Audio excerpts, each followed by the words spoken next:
Hello again, comic fans, and welcome to Massive Nerds Comic of the Week. This week for March 9th, 2011. Now, we had some really excellent comics come out this past week. Most notably, issue 2 of 5 Ronin, which was my comic of the week last week. We had the new Venom #1 with Rick Remender, the writer of the fantastic Uncanny X-Force, taking the character in a very new and very interesting direction. And we also had X-Men Legacy #246, bringing us part 3 of the Age of X miniseries. Absolutely loving what they're doing there.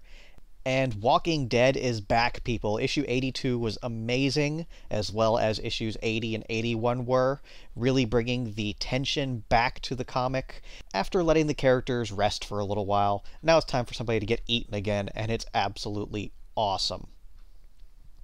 But the actual comic of the week is a bit of a rarity around here because it's from DC.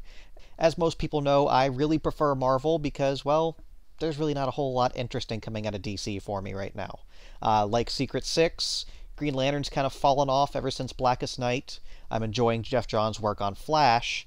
But right here is probably my favorite current title from the company, Justice League Generation Lost, issue 21, by Judd Winick and Fernando Dagnino. Generation Lost is the sister series to Brightest Day. They're both coming out every other week, alternating. So every week there's at least one thing to look forward to from DC with these two great miniseries going back and forth. The concept of Generation Lost is taking the old Justice League International team, consisting of Booster Gold, Captain Atom, Fire, and Ice, as well as adding in the successors to previous members Rocket Red and the Blue Beetle. They've basically been treated as a joke in the DC universe for ever. And I really love that this comic is bringing them to the forefront and really showing off what can be done with the characters.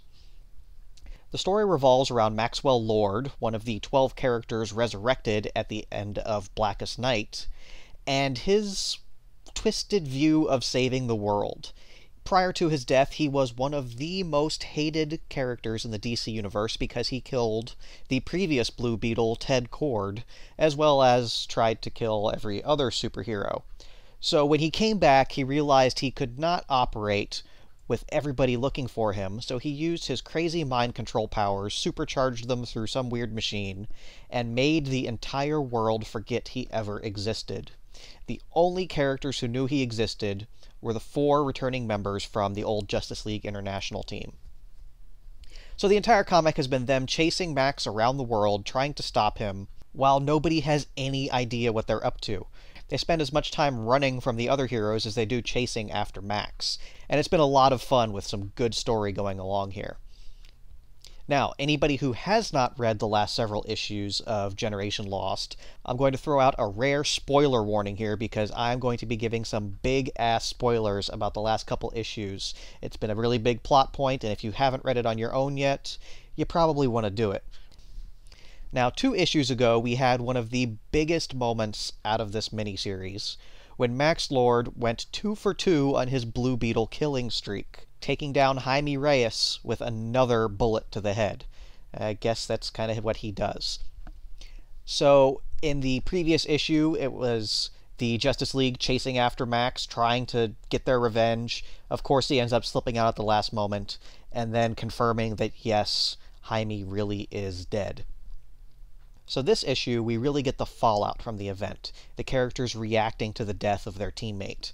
And not just any teammate, a 17-year-old boy, so this hits them all really heavily. On one hand, we have Captain Atom, brooding over the deaths of the over 1,000 people in Chicago, deaths that he himself tried to prevent, and deaths that he is also being blamed for.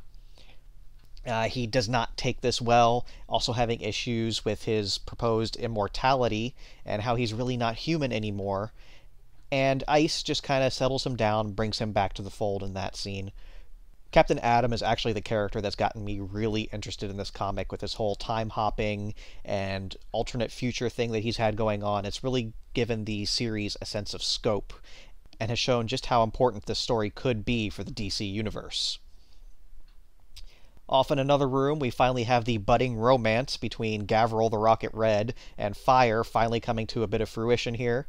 It's been a nice little subplot running through the last several issues, And it's great to see these two finally get together right before the big finale coming up.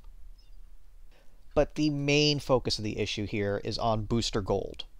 Now, if you had asked me a couple years ago who my favorite characters in DC Comics were, I guarantee you Booster Gold would not have made the top 100.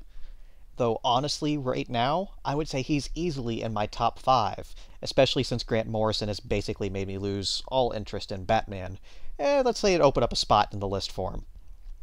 But seriously, I've really enjoyed a lot of Booster's character development ever since the Infinite Crisis series a couple years ago. He's really become more of a hero lately instead of just seeking fame and fortune. He was probably the only good part of the Time Masters miniseries, which is very interesting when you consider that series also co-starred Superman and Green Lantern. But really, the character work between Time Masters and here in Generation Lost, as well as his surprisingly good solo series, has really made me come to enjoy what they're doing with Booster Gold. I know, I'm as surprised as the rest of you. But anyway, here we have Booster mourning over the body of his fallen comrade, and really just completely losing it. Everybody has looked to him to be the leader of the team, and he's really just doubting everything right now. And honestly, how couldn't he? His so-called leadership has ended up with over 1,000 people dead, including one of his own teammates. And of course, what gives it all weight and character is that, well, honestly, he's right. His leadership has gotten them nowhere. But he has been leading them in the right direction. And when the rest of the team shows up, ready to go after Max, that's what they try to tell him. Because if they're not the ones to take down Max Lord, nobody else will, and he has to be stopped. Now, there is a twist ending here that I'm not going to give away, though honestly, you could probably figure it out on your own. And at the end, the team is ready to go, ready to kick some ass, and it sets the entire comic series up for what looks to be an absolutely fantastic final 3 issues. See, the thing that I like most about this issue, as well as the rest of this miniseries, is that the character work is so excellent for every single one of them, really showing what DC's roster of superheroes is capable of in the right hands. These characters were completely forgotten, like I said, pretty much jokes for the rest of the DC universe, and Winick has managed to tell a fantastic story with them, and really given these characters the spotlight that, well, now we've seen here, they really do deserve. In addition to the story, the art is very good overall. It's not easy to draw a team book with an ensemble cast, and Dagnino handles it well here, as well as Joe Bennett, the other artist working on the title so that they can get it out twice a month. So really, I'd have to say that between this and Brightest Day, overall, I have been enjoying Generation Lost more. It stuttered a little bit at the beginning, but it has been so great over the last, let's say, 15 issues, that I am really, really looking forward to see how this ends, and really hoping DC puts these characters into an ongoing title with the Justice League International back together again. Because if that comic is as good as this miniseries has been, I will definitely check that one out. And there you go, that's the comic of the week. As usual, please check out my site at massivenerd.net, and I will see everybody next week.